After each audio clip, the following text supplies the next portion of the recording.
우리 그리스도인들과 교회가 자세히 주의하여 행하는 삶에 대해서 우리가 에베소서 말씀을 통해서 함께 살펴보고 있습니다. 오늘 본문을 보시면 어떻게 하는 것이 자세히 주의하여 행하는 삶인가? 이렇게 하지 말고 오직 이렇게 하라 라는 표현으로 말씀하고 있죠. 그래서 15절 보시면 지혜 없는 자 같이 하지 말고 오직 지혜 있는 자 같이 행하라 한 표현이 나오지요. 두 번째 17절에서는 어리석은 자 같이 되지 말고 오직 주의 뜻이 무엇인가 이해하라 이렇게 두 번째 표현이 나오고요. 그 다음에 마지막 18절에서는 술 취하지 말고 오직 성령으로 충만함을 받으라. 이렇게 하지 말고 오직 이렇게 하라. 세 번 반복하면서 곧 지혜 있는 자 같이 행하고 주의 뜻이 무엇인가 이해하고 성령 충만함을 받는 삶, 그것을 사도 바울께서는 자세히 주의하여 행하는 삶이다. 그렇게 말씀하고 있습니다. 지난번 설교에서는 첫 번째 지혜 없는 자 같이 하지 말고 오직 지혜 있는 자 같이 행하라 라는 말씀을 우리가 살펴보았고, 오늘은 그 두 번째 어리석은 자가 되지 말고 오직 주의 뜻이 무엇인가 이해하라 이 말씀을 함께 살펴보려고 합니다. 그래서 오늘은 이 주의 뜻이 무엇인가 이해하라 일종의 이 한 주제에 대한 설명을 함께 나누려고 합니다. 여러분, 주의 뜻이 무엇인가 이해하라, 곧 하나님의 뜻이 무엇인가 이해하라는 말씀이죠. 아마 한 번쯤은 하나님의 뜻이 무엇일까 이런 고민을 해보셨을 겁니다. 가령 진로 문제 때문에 그럴 수도 있고요. 어떤 일이나 직장을 선택하는데 하나님의 뜻이 무엇일까? 또 결혼을 하는 데 있어서 본인이나 아니면 자녀들의 결혼 문제에 있어서 이 사람을 택하는 것이 하나님의 뜻인가 그렇지 않은가? 이런 고민들을 해보았을 것이라 그렇게 생각합니다. 대개 그것은 어떤 경우입니까? 어떤 선택을 할 때 그렇죠. 무엇인가 선택을 해서 그 선택의 기로에 있을 때 하나님의 뜻이 무엇인가? 이것을 선택하는 것이 하나님의 뜻인가? 아니면 저것을 선택하는 것이 하나님의 뜻인가? 라는 것을 묻게 됩니다. 이렇게 선택의 기로에서 택하는 문제에서 하나님의 뜻을 우리가 종종 묻곤 하고요. 또 다른 경우가 있죠. 우리에게 어떤 뜻하지 않은 일을 당했을 때, 어떤 재난을 당하거나 어떤 예기치 않은 고난을 당했을 때, 이해하기 힘든 일을 만났을 때 하나님 도대체 왜 이런 일을 만나야 합니까? 왜 이런 일이 내게 생겨야 합니까? 왜 이런 일을 하나님, 여기에 하나님의 뜻은 무엇입니까? 그런 질문을 하게 되지요. 고난에 대해서, 고난을 겪을 때 우리는 종종 하나님의 뜻에 대해서 묻곤 합니다. 그렇게 보면은 우리 그리스도인에게 있어서 하나님의 뜻을 묻는다는 건 참 중요합니다. 먼저 오늘은 몇 가지, 크게 네 가지를 함께 살펴보려고 하는데, 첫 번째 우리가 함께 나누려고 하는 것은 우리가 신자로서 하나님의 뜻을 아는 것이 왜 중요하냐라는 거예요. 첫 번째는 왜 중요한가라는 질문입니다.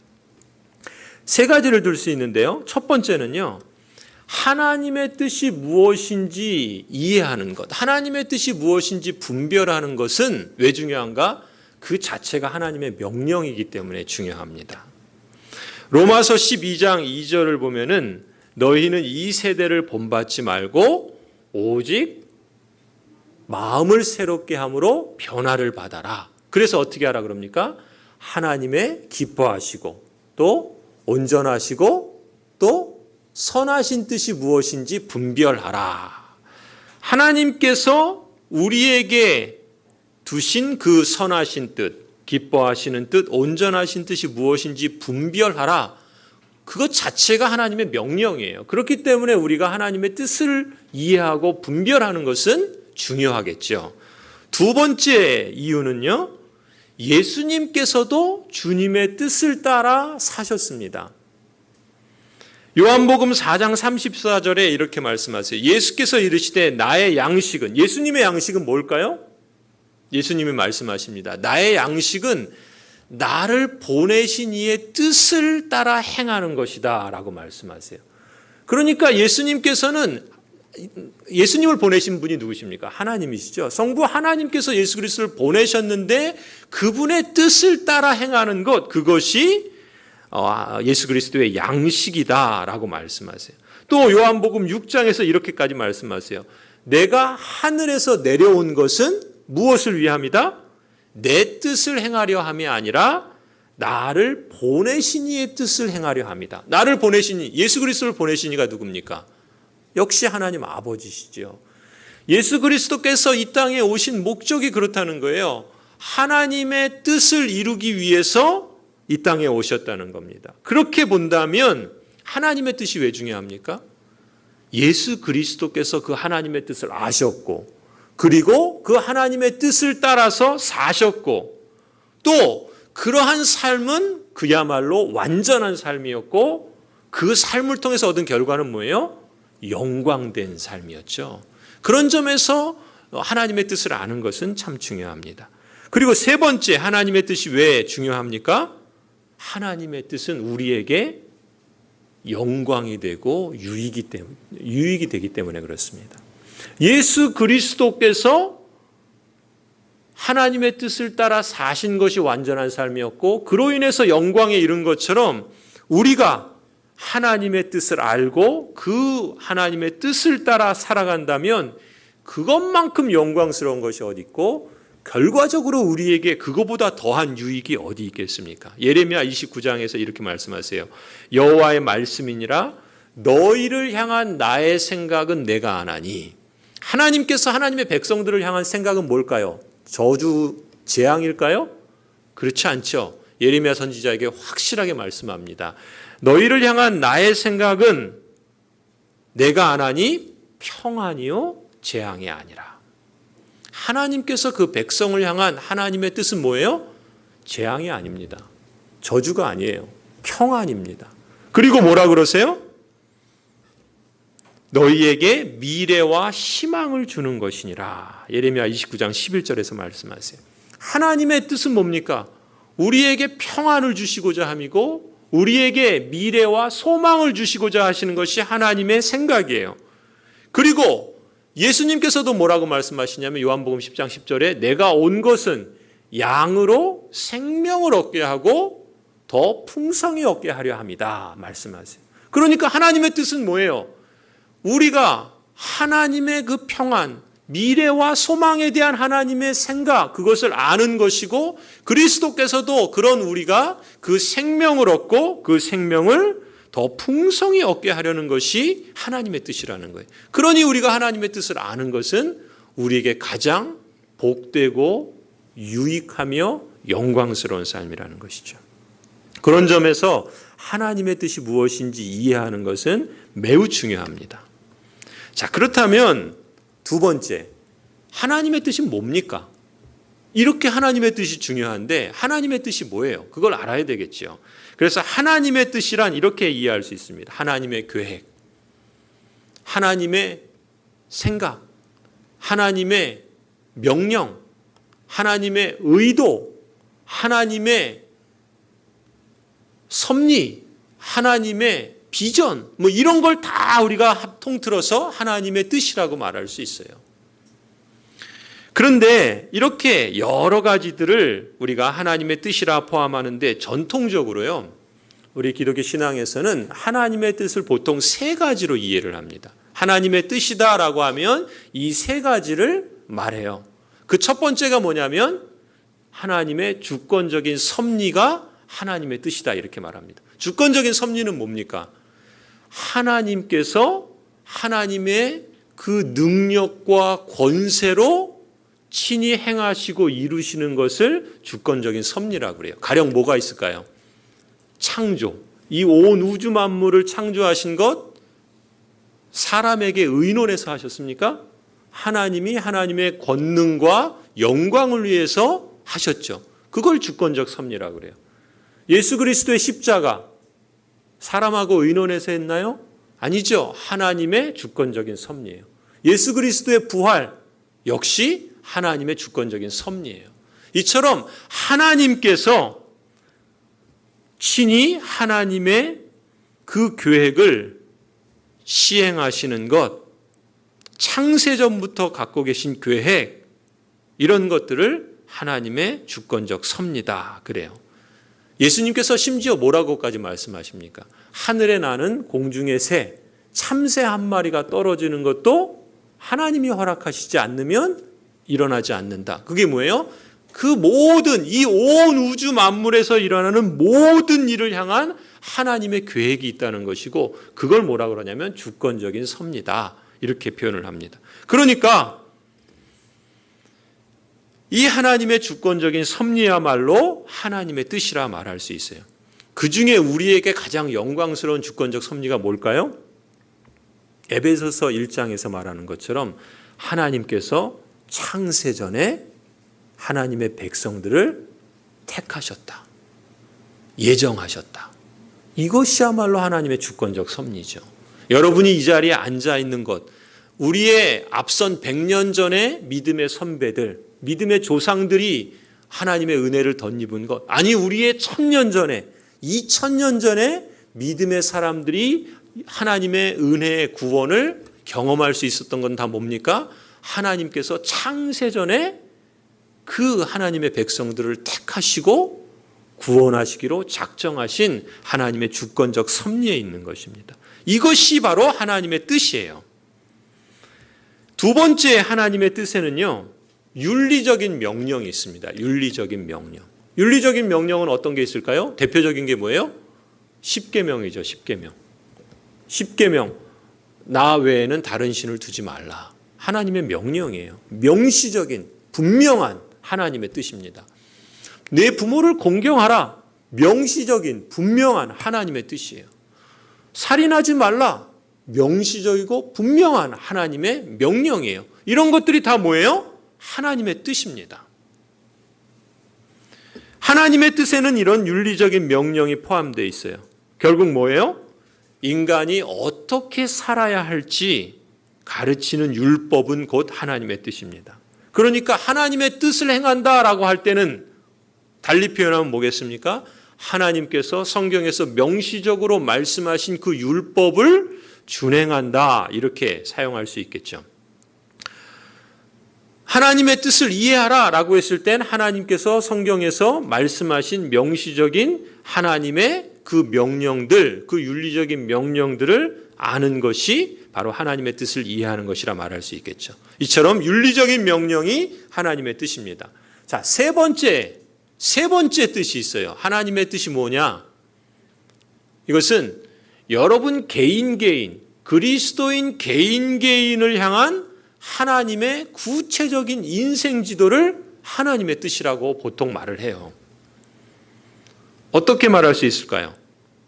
하나님, 내가 지금 이 일을 해야 될까요? 말아야 될까요? 하나님, 내가 이 사람하고 3년 동안 연애를 했는데 이 사람하고 결혼을 할까요? 그게 하나님의 뜻입니까? 혹 아닙니까? 하나님, 이사를 했는데 제가 원래 다니는 교회를 나가야 될까요? 아니면 가까운 교회를 나가야 될까요? 하나님의 뜻이 무엇입니까? 이런 거예요. 하나님의 뜻, 우리 개인을 향한 하나님의 구체적인 인생 계획, 인생 지도, 이런 걸 보통 하나님의 뜻이라 이렇게 부르지요. 진로나 결혼이나 취업이나 크고 작은 어떤 선택을 할 때 하나님의 뜻을 묻곤 하지요. 인생의 중요한 일을 결정할 때 보통 우리는 하나님의 뜻이 무엇인가 찾는다라고 그렇게 표현을 합니다. 그런 점에서 하나님의 뜻을 이해하라, 하나님의 뜻을 분별하라 라고 말할 때는 대개 우리는 어떤 걸 염두에 둡니까? 이 세 번째 경우를 말해요. 이 세 번째. 우리가 하나님의 사람으로서 이 땅을 살아갈 때 하나님의 그 뜻이 무엇입니까? 이 세 번째 경우를 두고 하는 말이죠. 이처럼 하나님의 뜻은 세 가지라 말씀드렸어요. 주권적인 섭리, 윤리적인 명령, 그리고 우리 개인을 향한 하나님의 구체적인 인생 설계와 지도 같은 이런 것을 하나님의 뜻이라 말할 수 있어요. 자, 그렇다면 우리가 이제 조금 국한시켜서 이 하나님의 뜻, 우리 인생 개인을 향한 하나님의 인생 설계, 이 지도, 이것을 우리가 그렇다면 어떻게 분별할 수 있을까요? 하나님의 뜻이 무엇인가 분별하라고 그랬잖아요. 이해하라고 그랬잖아요. 그럼 어떻게 해야 됩니까? 자, 세 번째가 바로 이것이에요. 하나님의 뜻은 어떻게 분별? 여러분은 하나님의 뜻을 어떻게 분별해 오셨어요, 이제까지? 한번 여러분 나름대로 하셨던 방법을 한번 말씀해 보세요. 하나님의 뜻을 어떻게 분별하십니까?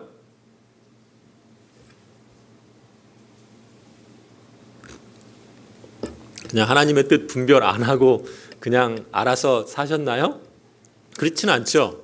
뭐 그런 경우도 있을 거고 아마 나름대로 이렇게 저렇게 하나님의 뜻을 물어보셨을 거예요. 첫 번째 7가지가 있는데 보통 전통적으로 우리 이제 흔히 대중적으로 이것이 하나님의 뜻을 분별하는 방법입니다라고 소개하는 방법이 원리가 7가지가 있습니다. 첫 번째는 뭐겠어요? 대표적인 것 바로 성경 말씀이겠죠. 하나님의 말씀을 따라 그 원리를 찾아보라. 보통 이렇게 권면을 합니다. 그렇죠? 하나님의 말씀에서 답을 찾는 거죠. 앞서 말씀드린 것처럼 십계명같이 성경에서 명확하고 선명하게 말씀하신 윤리적인 명령들, 거기서 하나님께서 이렇게 하라는 것은 부모님을 공경하라 말씀하셨잖아요. 고민할 일이 아니에요. 부모님을 공경할까 말까? 고민할 일이 아니잖아요. 선명한 하나님의 뜻입니다. 그렇죠? 또 명시적인 하나님의 뜻이라 언급하신 말씀이 있어요. 여러분 잘 아는 데살로니가 전서 5장 16절부터 하시는 말씀 뭐죠? 그렇죠. 항상 기뻐하라. 쉬지 말고 기도하라.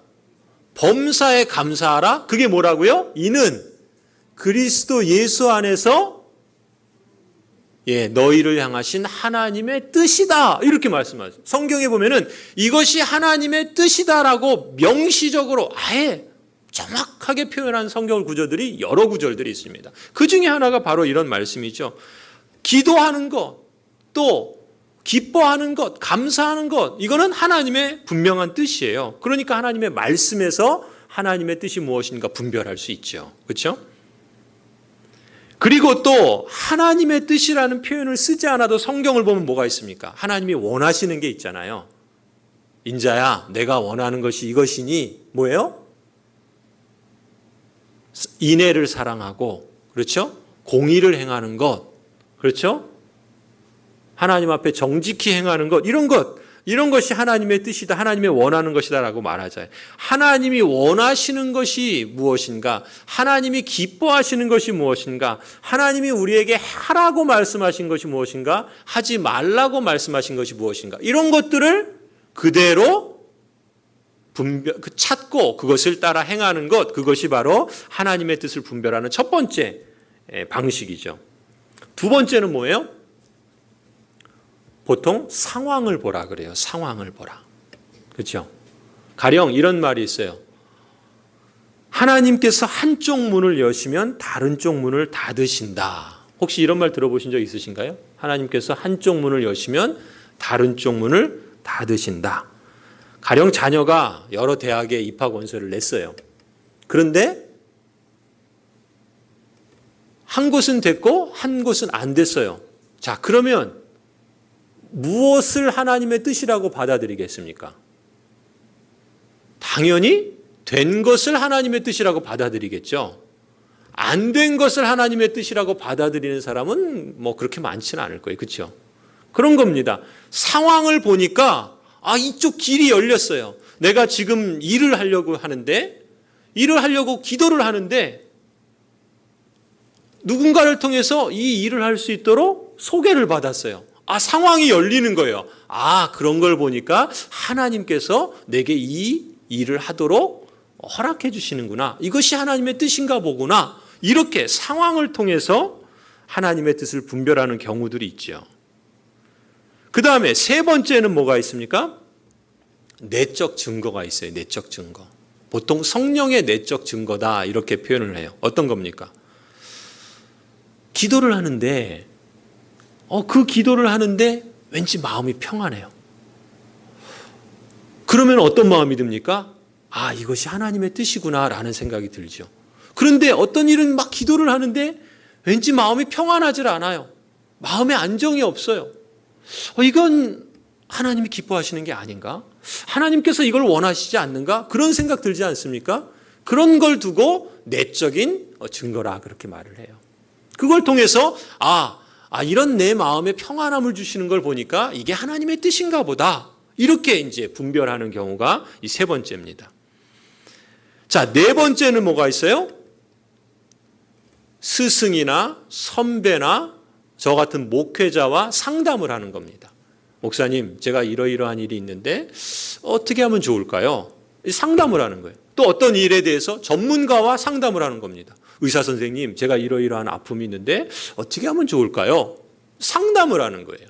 상담을 통해서 전문가의 조언을 듣거나 또 꼭 전문가가 아니더라도 옆에 있는 우리 구역 식구한테 아무개 집사, 내가 좀 이런 일이 있어서 이렇게 하려고 그러는데 어떤 게 좋을까? 했는데 그분이 내가 예전에 이런 거 해봤는데 이게 좋은 것 같아 하면서 얘기를 들어보니까 그런 것 같네 하면서 이 조언을 듣는 거예요.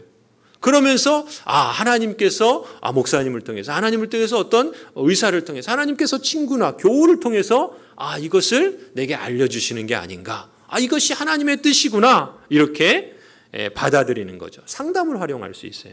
다섯 번째는요, 자신의 소망과 은사를 확인하는 거예요.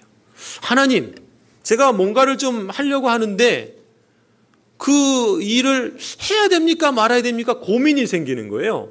그런데 내가 그것을 할 만한 은사가 있어요. 하나님께서 누구를 좀 이렇게 강의를 해달라는 부탁을 했는데, 하나님, 내가 그걸 해야 하는 것이 맞습니까? 아니, 그렇지 않습니까? 라고 했을 때 내 은사를 보고 내가 정말 이렇게 좀 강의하고 싶은 그런 마음이 있었는데 그런 길을 열어주신 거 보니까 하나님께서 이것을 하라고 원하시는 거구나, 이렇게 자신의 개인의 소망이나 은사를 확인하면서 하나님의 뜻이구나라고 생각할 때가 있어요. 자, 여섯 번째는요,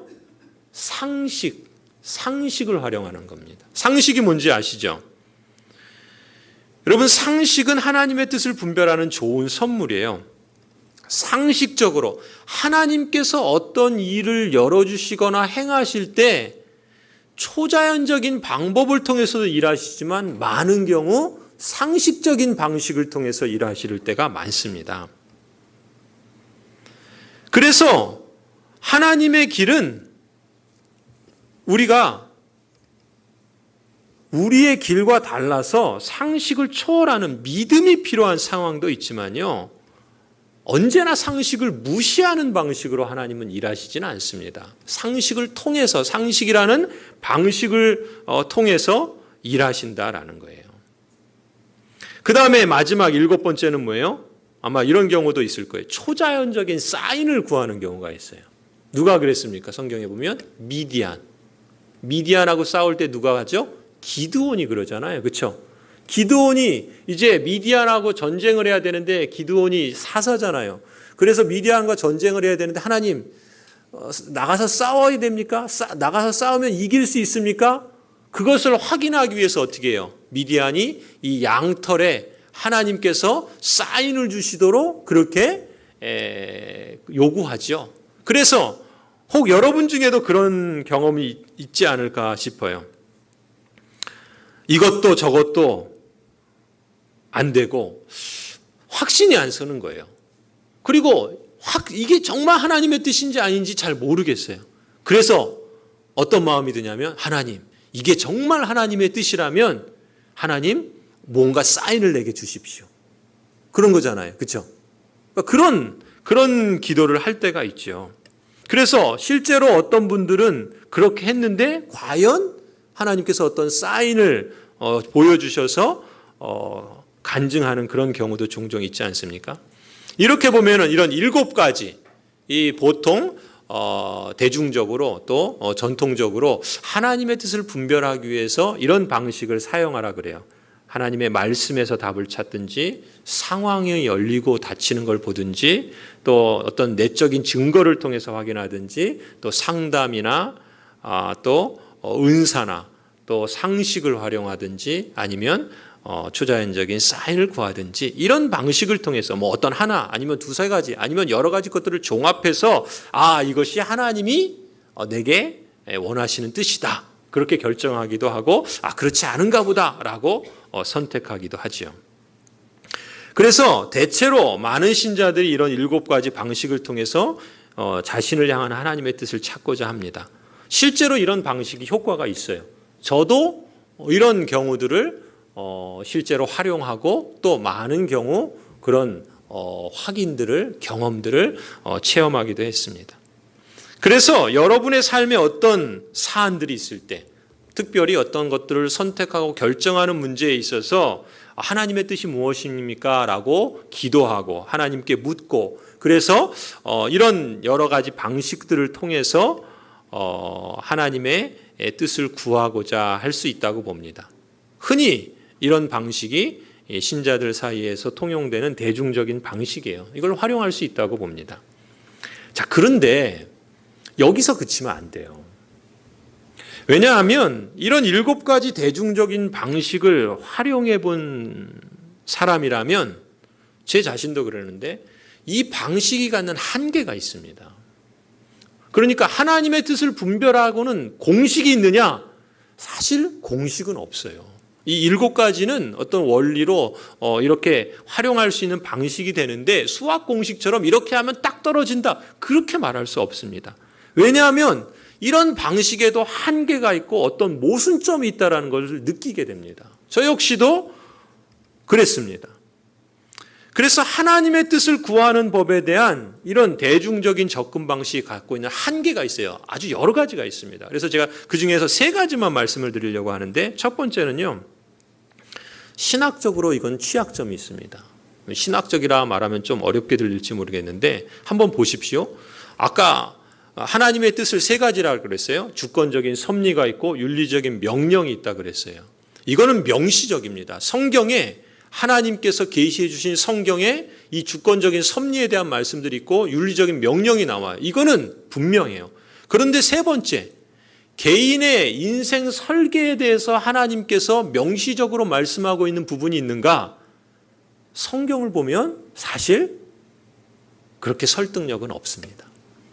성경은 우리에게 개인의 삶의 어떤 구체적인 선택의 문제들에 대해서 이렇게 하라 저렇게 하라, 그런 인생 지도를 보여주는 그런, 마치 그 어떤 소위 말하는 주역과 같은 점을 치기 위한 그런 용도로 주신 건 아닙니다. 그런 점에서 사실 신학적인 취약점이 있어요. 과연 하나님께서 한 개인의 인생 지도와 같은 구체적인 하나님의 뜻을 찾는 것을 성경이 그렇게 가르치고 있는가? 사실 100% 그렇다 말하기 어렵습니다. 오히려 많은 학자들은요, 하나님의 뜻을 분별하기 위해서 무엇을 권하는가? 앞서 말했던 2가지, 뭐가 있습니까? 하나님의 주권적인 섭리와 윤리적인 명령들만으로도 우리가 신자로서 하나님의 뜻을 분별하는데 충분하다라고 말을 합니다. 실제로 저는 그렇게 인정을 하죠. 첫 번째 약점이 그거예요. 신학적인 취약점입니다. 두 번째는 이 하나님의 뜻이다, 하나님의 뜻을 찾는다 그러면 어떤 오류에 빠지냐면 숙명론에 빠질 수가 있습니다.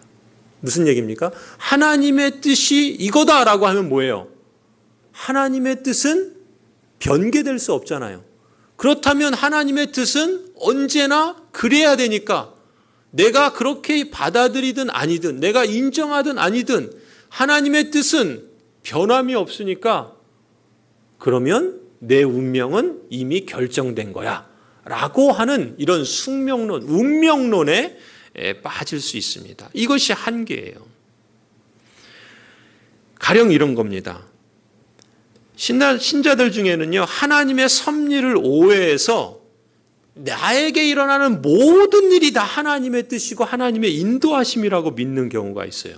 극단적으로 말씀드려 볼까요? 어떤 아이가 공부를 안 해요. 탱자탱자 놉니다. 그 놀다가 이제 입학 시험을 치르게 돼요.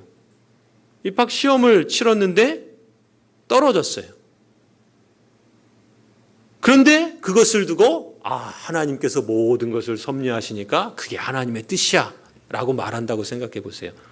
그게 하나님의 뜻입니까? 우리 영민이는 아니라고 고개를 흔들었어요. 영민이는 그렇게 안 할 것 같아요. 자, 한번 보세요.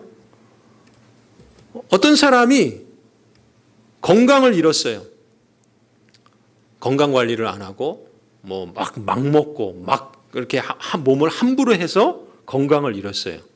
자, 그 건강을 잃었는데 이것도 다 하나님의 섭리 아래 있는 거니까 그것도 하나님의 뜻이야 라고 말한다면 그게 과연 맞는 걸까요? 이건 너무나 상식적으로도 앞서 그랬죠. 상식을 봐도 이거는 하나님의 뜻이 아니라는 걸 알 수 있잖아요. 그렇죠? 그런데 이렇게 놀고 공부 안 하고 그래서 입학시험에 떨어져서 기도만 하는 거예요. 전혀 공부도 안 하고 주여 입학시험에 붙게 해주실 줄 믿습니다. 그래서 시험을 봤어요. 어떻게 될까요? 떨어지죠. 아니 공부 안 하고 기도한다고 그게 붙으면 그게 상식적으로 말도 안 되고 하나님이 그러면 모든 사람에게 공부하지 말고 다 기도만 하라 그러지 않겠습니까? 그런데 그걸 하나님의 뜻이라고 받아들이는 겁니다. 결국 그런 결과를 얻었는데 또 뭐라 그러냐면 이렇게 자신이 나태하고 무절제하고 또 게을러서 그런 것에 대해서 이건 내가 잘못했구나. 그러니까 하나님께 하나님 내가 잘못했습니다. 이렇게 회개해야 되는 것이 맞잖아요. 그런데 회개를 안 해요. 이게 맞다는 거예요. 이건 내가 모든 것이 다 하나님의 섭리고 내가 하나님을 믿는 사람이니까 모든 것이 다 하나님의 주권 아래 있고 하나님의 뜻 아래 있는데 그걸 내가 왜 회개하냐는 거예요. 만약에 그렇다고 그러면은 이 사람은 이중의 잘못을 범하는 거죠. 그렇지 않겠습니까? 하나님의 뜻이 아니에요. 이게 무슨 얘기냐면 지금 너무 극단적으로 말씀을 드려서 그러는데 내 삶의 모든 것이 다 하나님의 섭리 가운데 있다 하면은 그냥 다 모든 걸 다 하나님의 그 뜻처럼 그렇게 오해한다는 것이죠. 물론 하나님께서는 은혜로우셔서 때로는 우리의 악을 선으로 선용하시기도 하세요. 그렇죠? 가룟 유다가 어떻게 합니까? 악을 행하잖아요. 예수 그리스도를 팔아버립니다. 이 가룟 유다의 악행을 하나님께서는 어떻게 하십니까? 우리의 구원을 위해서 십자가를 지시는 방식으로 선용을 하세요. 그렇다고 한다면 하나님께서 이 가룟 유다가 행한 악에 대해서 그래 너가 잘했다 이렇게 말씀하시겠습니까? 아니죠. 비록 하나님께서는 그 가룟 유다의 악을 통해서도 하나님의 뜻을 이루어 가실 수 있지만 그러나 그 가룟 유다의 악은 악인 것입니다. 하나님은 전능하시고 무한하셔서 인간의 그 악과 그 죄악에도 불구하고 하나님의 뜻을 이루어 가시지만 그렇다고 인간의 책임이 그냥 무마되거나 없는 것처럼 여기지지는 않는 것이죠. 이런 운명론에 숙명론에 빠질 수 있는 것이 이 대중적인 이 전통적인 하나님의 뜻에 대한 오해고요. 자, 그리고 세 번째는요. 이게 가장 오늘 제가 강조하고 싶은 것이 이것인데 사실 이 대중적인 접근 방식, 하나님의 뜻이 무엇인가 분별하는 데 있어서 이 7가지 이 접근 방식이 갖고 있는 한계 중에서 가장 대표적인 경우를 들라면요. 하나님의 뜻을 오직 하나로만 가정하는 겁니다. 무슨 얘기냐면 이렇게 말할 수 있어요. 우리 인생에 대한 하나님의 뜻을 찾는다고 할 때 그걸 마치 하나님이 우리 인생을 위해서 계획하신 단 하나의 절대적인 뜻을 찾는 것으로 오해하는 경우들이 있습니다. 잘 들어보세요. 내 인생을 향한 하나님의 뜻이 무엇인가라고 물을 때 하나님께서 내게 하나님의 뜻을 갖고 계시는데 그 하나님의 뜻은 단 하나 유일하고 절대적인 것이다. 그러니 나는 그 하나님의 뜻을 찾아야 된다라고 오해하는 경우들이 있다는 겁니다. 예를 들어서 이렇게 말해 봅시다. 앞서 한 아이가 두 대학에 입학 원서를 냈는데 하나는 되고 하나는 안 됐어요. 그럼 자, 상황을 통해서 뭐가 하나님의 뜻이라고 받아들인다고요? 길이 열린 걸 두고 하나님의 뜻이라고 받아들이겠죠. 그런데 이번에는 두 대학에 원서를 냈는데 A대학, B대학 다 됐어요. 자, 그럼 어떤 게 하나님의 뜻일까요? 두 대학을 다 갈 수는 없잖아요. 그죠? 둘 중에 하나를 선택해야 되잖아요. 그렇죠? 자, 어떤 게 하나님의 뜻입니까? 이 상황에 열리는 걸 통해서 결정을 해야 되는데 둘 다 열렸어요. 그러니 둘 중에 하나는 결정해야 돼요. 그럼 어떤 걸 하나님의 선택이라, 하나님의 뜻이라 선택할 수가 있겠습니까? 자, 한번 생각해 보세요. 만약에 하나님의 뜻이 어떤 한 대학이라고 한다면, 하나님의 뜻이 내 인생을 향한 하나님의 계획이 이미 하나님은 모든 걸 아시니까 A, B 두 개 다 되실 걸 아셨어요. 그러니까 A, B 중에 둘 중에 하나 난 선택해야 돼요. 그런데 하나님의 뜻이 A라고 한번 가정해 보세요. 그런데 만약 내가 B를 선택했다면 어떻게 될까요? B를 선택했다면 이 B 대학을 다니면서 뭐가 안 되고 뭐가 막히고 막 낙제를 하고 막 될 일도 막 이렇게 되면 무슨 생각이 들겠어요? 내가 하나님의 뜻이 A 대학에 있었는데 B 대학을 선택해서 이런 결과가 일어나는 게 아닌가? 이런 불안한 마음이 들지 않겠어요? 그죠? 자, 반대로 한번 생각해 보세요. 하나님의 뜻이 A 대학이라고 가정을 했는데 그래도 다행히 잘 찍어서 내가 A 대학을 선택을 했어요. 그래서 잘 다녀요. 그래서 뭐 성적도 잘 나오고 또 아무 사고도 없이 뭐 즐겁게 대학 생활을 했는데 어느 날 갑자기 뜻하지 않은 일이 벌어졌어요. 자, 그럼 무슨 생각이 들까요? 이 A 대학 선택한 게 이게 아니었나? 아니면 이 A 대학 선택한 게 맞는데 혹시 하나님의 생각이 바뀌었나? 뭐 이런 생각들이 들지 않겠습니까? 그러면 또 역시 불안하고 또 초조하지 않겠어요? 자, 이렇게 되면은 얼마나 인생이 참 고달픕니까?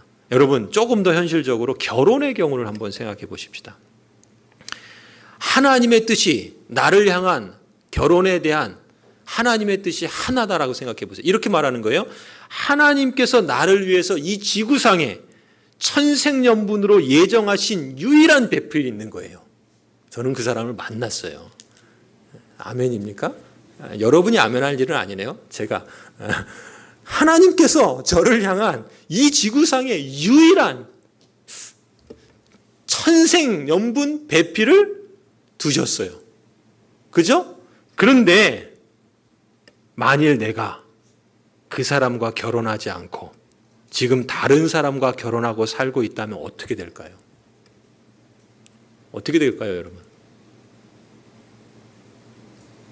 만약에 여러분 그 상상해 보면은 정말 끔찍하지 않겠습니까?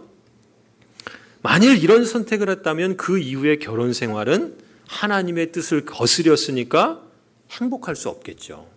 그리고 거기서 일어나는 모든 일들은 다 어떻게 생각했겠습니까? 하나님의 뜻 정해두신 그 천생연분을 택하지 않고 다른 사람을 만나서 이렇게 된 거야라고 그렇게 자신을 탓하든 그 배우자를 탓하든 하나님을 탓하든 그러지 않겠습니까? 그렇다면 그 모든 것이 뒤죽박죽이 된 채 잘못된 인생을 살아야 되는 걸까요? 어떻습니까? 만일 그렇다면 이제라도 그 결혼을 깨트리고 다시 하나님이 계획하신 그 천생연분 유일한 배필을 찾기 위해서 나서야 할까요? 어떻습니까? 제가 좀 극단적인 예를 드는 것은 하나님의 뜻을 찾는다. 내 인생에 그 결혼의 배우자를 찾기 위해서 하나님의 뜻을 찾는다라고 말할 때 의외로 많은 사람들은 하나님의 뜻이 하나로 정해져 있다라고 생각을 한다는 거예요. 그래서 그 사람을 택하는 것을 하나님의 뜻을 찾았다 이렇게 여긴다는 것이죠. 여러분 직장의 얘기를 한번 해보십시다. 하나님이 계획하신 직장이 있어요. 그런데 내가 어떤 직장을 이제 다니는데 일이 잘 돼요. 결과적으로 일들이 잘 풀리면 어떻게 생각하겠습니까? 이것이 하나님께서 내게 예비해 주신 그런 직장이구나. 하나님의 뜻에 내가 걸맞는 선택을 했구나. 이렇게 생각을 하겠죠. 그런데 반대로 잘 안 되면 어떻게 하겠습니까? 혹시 하나님이 뜻하신 그 한 점이 아닌 직장을 찾아서 그렇다. 이런 마음이 들지 않겠습니까? 이런 생각이 과연 맞을까요? 만일에 지금 그 직장을 선택해서 잘 돼가지고 역시 내가 선택한 직장이 하나님의 뜻이 맞았구나 이렇게 생각을 했어요. 그래서 잘 다니고 있어요. 승진도 하고 연봉도 오르고 잘 나가고 있어요. 그런데 갑자기 IMF가 덮쳤어요. 그래서 뜻하지 않게 조기 명예퇴직을 해야 됐어요. 자, 그러면 어떻게 생각해야 합니까? 애초부터 그건 하나님의 뜻이 아니었는데 내가 잠시 착각했다 이렇게 봐야 됩니까? 아니면 원래 하나님의 뜻은 맞았는데 결과가 좋지 않으니까 아니면 하나님의 마음이 바뀐 거다 이렇게 말해야 됩니까? 여러분, 과거에 이런 일들이 좀 있죠. 지금도 뭐 있을 것 같은데 어떤 어머니가 태어나기 전에 자식을 위해서 서원을 했어요. 그런데 그 아들이 사업을 하다가 망했어요. 그러니까 서원을 했으면 신학교를 가고 목사가 돼야 되는데 신학교를 안 가고 이제 사업을 하다가 사업을 했는데 망한 거예요. 그러니까 이 아들이 우여곡절 끝에 은혜를 받고서 신학교에 가서 목사가 됐어요. 그래서 이제 하나님의 뜻을 찾았다 기뻐해서 개척교회를 시작했습니다.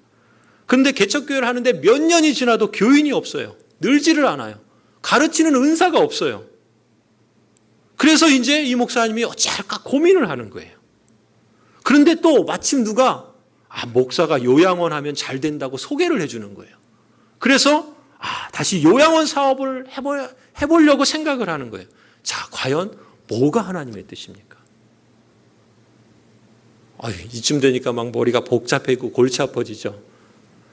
제가 왜 이런 말씀을 드립니까? 지금 말씀드린 예들은 다 뭔가 이상하죠. 뭐가 잘못됐다라는 그런 문제의식이 들지 않습니까? 뭐가 근본적인 문제일까요? 결론은 뭐예요?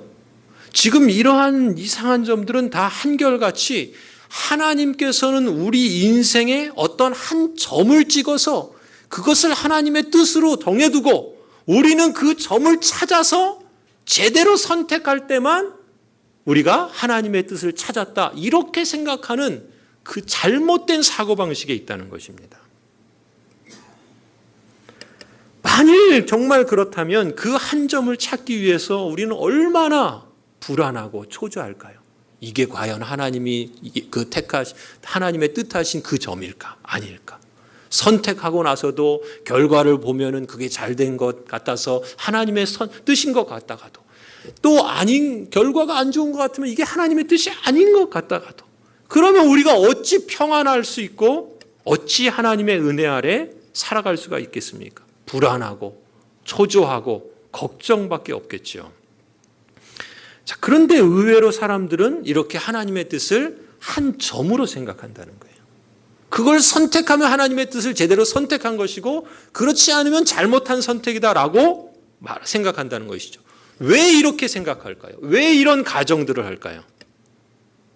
사실 여러분 하나님의 뜻을 구하는 경우를 가만히 생각해 보십시오. 여러분 경우도 있다면 대개 어떤 경우에 하나님의 뜻을 구하죠?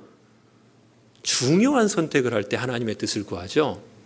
사소한 결정할 때 내가 이미 다 아는 거 결정할 때 여러분 하나님의 뜻을 구하시고 하십니까? 그냥 아시는 대로 경험대로 쉽게 선택하잖아요. 그런데 어떤 경우에 하나님의 뜻을 구하냐면 중요한 선택을 하려고 할 때 하나님의 뜻을 보통 구합니다. 그래서 왜요? 최선의 선택을 하려고 최상의 결과를 얻기 위한 선택을 하기 위해서 하나님의 뜻을 구하는 거예요. 보통 사소한 문제나 익숙한 사안에 대해서는 하나님의 뜻이냐 묻지 않고 알아서 선택합니다. 그런데 유독 어떤 사안에 대해서는 하나님의 뜻을 구해요. 왜냐하면 하나님의 뜻을 따라 선택하면 후회함이 없을 것이고 가장 최상의 결과가 뒤따를 것이라는 기대를 갖고 있기 때문에 그렇습니다. 그런데 과연 이런 사고방식이 바람직한가라는 거예요. 대체로 선택의 결과가 좋으면 하나님의 뜻이 맞았다 받아들이죠. 그런데 결과가 좋지 않게 되면 선택할 때나 아니면 한참 지난 다음에라도 그 결과가 좋지 않으면 하나님의 뜻이 아니었구나라고 인정하기 마련이라는 것입니다. 사실 우리는 어떤 존재입니까? 우리는 모든 비교해요. 다른 사람하고 비교하고 자신과 비교하고 뭐 이런저런 것을 다 비교하는 존재입니다. 선택에 있어서도 비교를 합니다. 어떤 선택을 할 때 가장 좋은 선택이냐 그렇지 않은 선택이냐 이것조차도 우리가 의도하지 않고 구분을 합니다. 그러니까 하나님의 뜻도 가장 좋은 결과를 낳는 선택을 두고 하나로 귀결시키는 거예요. 가장 좋은 결과를 낳는 것이 하나님의 뜻이다. 이렇게 하나의 점을 찍으려고 하는 겁니다. 결국 근본적인 문제는 뭐예요? 마치 가장 좋은 선택 하나만을 택하는 문제처럼 하나님의 뜻을 딱 하나의 절대적인 계획으로만 보려는데 근본적인 문제가 있는 겁니다. 설교를 마무리하려고 합니다. 하나님의 뜻을 단 하나의 절대적인 뜻이라고 보는 방식의 문제를 지적하면서요. 제럴드 시처라고 하는 분이 목사님이었다가 큰 사고를 당하고 하나님 앞에서 울다라고 하는 책을 쓰셨는데 참 아무튼 그분이 이런 대안적인 관점을 제시합니다. 제가 오늘 강조하고 싶은 점은 바로 이 점이에요. 이 대안적인 관점. 이분이 뭐라 그러냐면요. 그러니까 하나님의 뜻을 보통 단 하나의 점, 하나님께서는 이거 정해두시고 우리가 그것을 찾아야지, 그래야지 우리가 평안할 수 있고 그 하나님의 뜻을 찾았다 말할 수 있다라고 생각하는 이 사고방식에 대해서 그렇지 않은 대안적인 관점을 제시하는데 뭐라 그러시냐면 이렇게 말해요. 앞에 있는 화면을 보시면요. 우리 같이 한번 읽어볼까요? 시작. 만일 우리가 먼저 하나님의 나라와 그의 의를 구하면 그것이 우리 인생을 향한 하나님의 뜻이기 때문에 무엇이든지 우리가 미래를 향해 선택한 것이 바로 우리 인생을 향한 하나님의 뜻이 된다. 여러분, 이 말을 달리 표현하면 이렇게 말할 수 있습니다. 하나님의 뜻을 찾기 위해서는요, 궁극적으로 어떤 선택이냐라는 문제보다 더 중요한 것이 어떤 자세로 살아가느냐, 그걸 고민하라는 겁니다. 내가 이 선택을 한 것이 하나님의 뜻이냐 아니냐, 이걸 고민하지 말고 내가 어떤 선택을 했든 그것이 하나님의 나라와 하나님의 의를 구하며 하나님을 의존하면서 선택한 것이라면 어떤 선택이든지 그 선택은 우리를 향한 하나님의 뜻이라는 거예요. 그러니 어떻게 하라는 겁니까? 내가 어떤 자세로 이제 살아갈 것인가? 이 선택에 걸맞게 내가 어떤 자세로 살아갈 것인가? 이게 더 중요하다는 거예요. 그런데 보통 우리는 이 선택이 하나님의 뜻이냐 아니냐에 사로잡혀서 거기에 얽매여 있게 된다는 것이죠. 여러분, 선택이 결과를 결정하는 것이 아니라 우리의 자세가 결과를 결정합니다. 좋은 선택을 해놓고도 불성실한 자세로 살아가는 것과 덜 좋은 선택을 했지만 성실한 자세로 살아가는 것 중에 여러분 어떤 것이 하나님의 뜻에 합당한 삶이라고 보십니까? 후자죠. 그렇지 않습니까? 하나님의 뜻은 이미 확정된 결과의 문제가 아니라는 거예요. 그럼 뭡니까? 우리가 살아야 할 자세의 문제라는 것이죠. 이것이 이 대안적 관점의 핵심입니다. 그래서 앞서 두 대학 모두 합격한 경우를 보세요. A대학이냐 B대학이냐 둘 중에서 어느 하나가 하나님의 절대적인 뜻이냐, 그래서 그걸 제대로 맞췄느냐, 그게 중요한 게 아니라 뭐라고요? 둘 중에 어떤 대학을 선택하든 내가 어떻게 살아가느냐가 더 중요하다는 거예요. 그게 하나님의 뜻에 합당한 삶이라는 것입니다. 그렇지 않겠어요? 상식적으로도 그렇죠. 자, 가령 앞에서 예로 들었던 이 하나님이 정한 배필이 여러분 있다라고 한번 가정을 해보세요. 그런데 그를 선택하지 않고 다른 사람과 결혼했다 할지라도요, 하나님은 그를 거부하지 않으십니다. 대상이 누구이든지 간에 보다 더 중요한 것은요, 하나님의 가르침은 뭡니까? 그리스도 안에서 사랑하고 순종하라는 명시적인 하나님의 명령이잖아요. 이것이 분명한 하나님의 뜻입니다. 그런 점에서 하나님의 뜻에 맞는 그 한 점, 그 한 천생연분, 그 사람을 핑계로 배우자를 바꾸는 행위는 결코 정당화될 수 없다는 겁니다. 내가 지금 이렇게 살아보니까 이 사람 아닌 것 같아. 그래서 하나님이 정해주신 그 사람을 찾기 위해서 나서는 것은 하나님의 뜻을 따르는 것이 아니라 교만하고 이기적이며 하나님을 거스리는 것이라 할 수 있습니다. 그래서 라이놀드 리버라고 하는 신학자는 하나님의 뜻을 핑계로 환경이 변화되기만을 기다리는 사람들에게 이렇게 기도하라고 제안했습니다. 한번 보여주시겠어요? 자, 한번 이 기도는 여러분 잘 기억해 두시고 종종 사용하셔도 좋을 것 같아요. 우리 같이 한번 읽어볼까요? 시작. 주님, 우리가 변화시켜야 할 것을 변화시킬 수 있는 용기를 주시고 변화시킬 수 없는 것을 그대로 받아들일 수 있는 인내를 주시고 변화시킬 수 있는 것과 변화시킬 수 없는 것을 분별할 수 있는 지혜를 주옵소서. 어떤 선택에 있어서 가령 앞서 말했던 이 가정의 배우자의 문제에 있어서 내가 변화시킬 수 있는 것을 변화시킬 수 있는 용기를 구해야 됩니다. 때로는 변화시킬 수 없는 게 있잖아요. 그걸 받아들일 수 있는 인내를 주시도록 구할 필요도 있습니다. 그리고 변화시킬 수 있는 것과 변화시킬 수 없는 것을 분별할 수 있는 지혜를 달라고 기도해야 하는 것입니다. 그저 하나님의 뜻이 이것이었는데 내가 잘못 선택해서 그 잘못된 선택에 대해서 후회하고 탓하고 그러면서 새로운 길을 찾으려고 하기보다는 우리가 하나님의 그 뜻을 따라서 살아가고자 하는 그런 삶의 자세가 더 중요하다는 것이죠. 오늘 에베소서 말씀처럼요. 그리스도인으로서 우리는 그야말로 자세히 주의하여 행하는 삶을 살고자 힘써야 되겠습니다. 무엇보다도 우리 삶의 모든 일과 상황 가운데 주님의 뜻이 무엇인가 찾는 것은 참 중요한 겁니다. 작은 일이든 큰 일이든. 그리고 하나님의 섭리와 계시된 말씀 속에서 그 뜻을 찾으려고 힘쓸 필요가 있습니다. 그리고 선택한 것에 대해서는요. 하나님을 의지하고 하나님을 신뢰하면서 성실함과 신뢰함으로 신실함으로 순종의 삶을 살아가려고 힘쓰면 됩니다. 그래서 선택한 그 순간만이 아니라요. 우리의 그 오랜 시간이 지난 후에도 비로소 정말 이것이 진정 하나님의 뜻이었구나라고 말할 수 있도록 살면 되는 겁니다.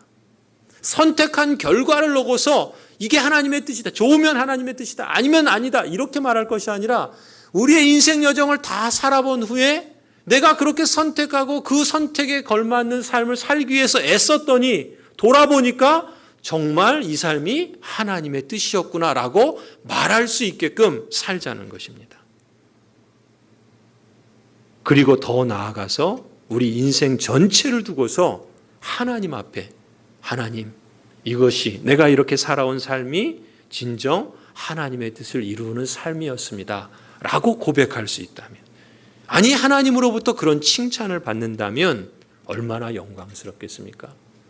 저와 여러분이 또 우리 교회가 그런 소망을 갖고 하나님의 뜻을 자세히 분별하고 또 그것을 따라 행하는 그러한 삶을 살아가기를 간절히 소원합니다.